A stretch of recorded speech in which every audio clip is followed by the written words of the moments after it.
मत्स्यव्यवसाय विभागाच्या मिरकरवाडा बंदरातील 10.83 हेक्टर कार्यक्षेत्रामध्ये कित्येक वर्ष अनधिकृत बांधकामं होती.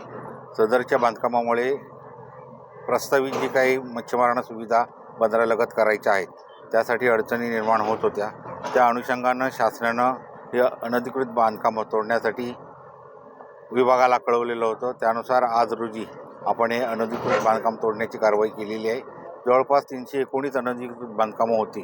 त्या सर्व अनधिकृत धारकांना विभागामार्फत नोटिसा दिलेल्या होत्या.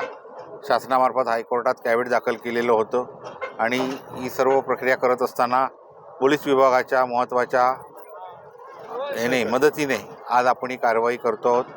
तर या सदरच्या कारवाईमध्ये आत्तापर्यंत जवळपास 70-75% बांधकामं ही निष्कासित झालेली आहेत. उर्वरित 20 ते 25% बांधकामं जी आहेत ती संध्याकाळपर्यंत पूर्णतः निष्कासित करण्यात येतील आणि उर्वरित जे काही काम राहील डेब्रिज वगैरे हलवण्याचं ते काम उद्या करणार आहोत आणि उद्यानंतर सदरची संध्याकाळी कारवाई संपेल.